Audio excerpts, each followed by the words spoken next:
be heads up, and instead of playing the actual mixed games on the site, I'm going to play individual heads up tables, a Hold'em table, an Omaha 8 or better, stud, stud 8, and Raz. I'm not going to do any no limit or PLO since there's plenty of those videos already on the site and the video will be long enough.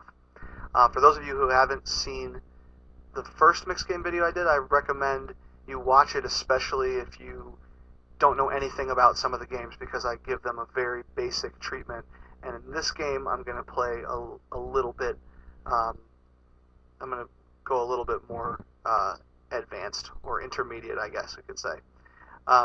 So, why did I 3-bet his check raise on this flop? Well, in order to make him potentially fold his weakest pairs by the river.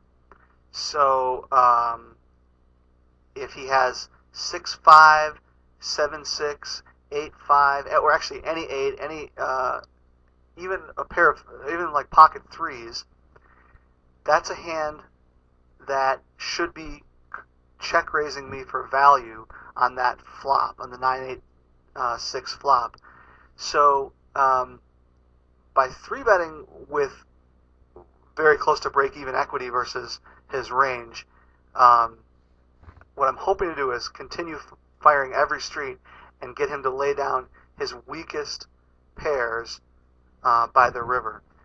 Whereas No Limit Hold'em is a game of winning big pots, getting value on the bets where the money goes in, and stealing lots and lots of small pots. Limit Hold'em is quite different.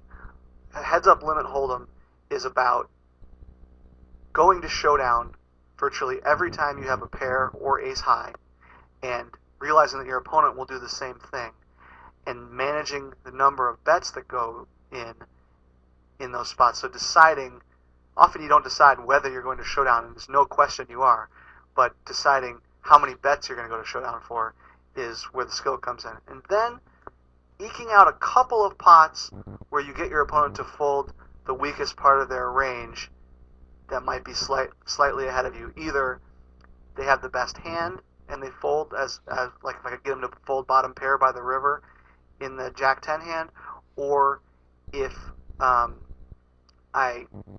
or they just fold a hand that's actually behind but has odds to draw against me and doesn't realize it. So here's a spot where I raise the flop. It's a standard raise with a gut shot on an ace high flop, but I know that he'll never fold on the flop. It's with basically every hand he has, he's going to call the flop. So I must barrel the next street. And what I'm hoping to get him to lay down here is a pair of 9s or smaller. There's no chance of getting him to fold a pair of 10s or bigger. But a hand that has 2 outs if it's behind could fold to this turn bet, knowing I have to call a turn bet and a river bet, and so that's maybe a losing proposition. Here, with a pair of 7s, I check raise him for value, and I plan to bet every street for value. When I get raised on the turn, I'm faced with the same situation he was in the last hand. I'm facing a turn bet, and I know I'm going to probably face a river bet. So my decision, for the most part, is fold immediately to the raise, or call and call the river. It's not really a good plan to call and fold the river. In this case, I decided to call down on almost all cards. The reason being, when he calls my check raise on the flop, I still am likely to be ahead. It's certainly correct for him to call with 1 overcard to the 10, and he could easily have 2 Broadway cards. A lot of those hands will raise me on this turn. Certainly if they have a diamond, a hand like Jack Queen with a diamond for sure would raise, but probably just a plain old Jack Queen would. And the ace of diamonds could raise here, although it might just induce to call down, and basically a lot of hands. So I think I probably would fold a diamond, queen, jack, or ace river, other than the 7 of diamonds, of course. But otherwise, I'm calling down. And a lot of times in this situation, I would just be in a situation to either call both the turn and river bets or fold immediately. That's a good river card for me. I pay it off, and he has a hand that he's supposed to have. He played his hand perfectly well. The turn raise was for value, and it's just a standard hand. Okay, I get 3-bet after raising trash.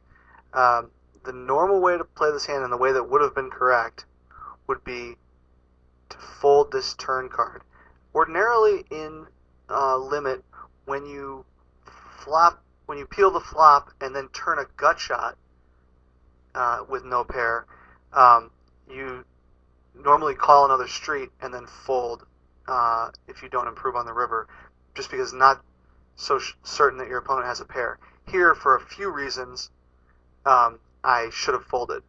One is that there are now 3 cards 10 and above. My opponent re-raised me, so it's very likely he has at least a pair. So therefore, at best, my 9 it might be good. My 4 is almost certainly not good for if I hit it. The jack, which gives me a straight, gives ace high, the only hand I'm drawing reasonably live against, gives that hand a straight, a bigger straight. So I should have folded the turn. I didn't fold the flop. This is a spot, although you don't fold the flop too often, even when you flop nothing in limit hold'em. I didn't fold it here because pre-flop it was 3-bet, and so I was just getting 7 to 1 on a call, and it wasn't absolutely certain that my opponent has a pair yet. Even so, it was very marginal flop call, and this is a bad turn call. I just kind of autopiloted it because I turned a gut shot. And the next hand is interesting. It's a better example of how you ought to play. Here I'm in kind of the same situation. It's not a re-raise pot, of course. My opponent raises, I call, and I flop no pair with some backdoor stuff, and just check calling here is standard. On the turn, I pick up a gut shot, and I check. When my opponent bets, if my opponent bets, I have 2 viable options. Folding is not one of them. My options are either call and check fold the river unimproved, check call if I hit, possibly bet out if I hit the straight,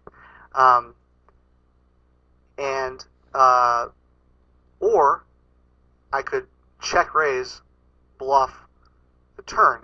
Why would that be good? Well, there's only one card in what you call the playing zone, which is cards 9 and above.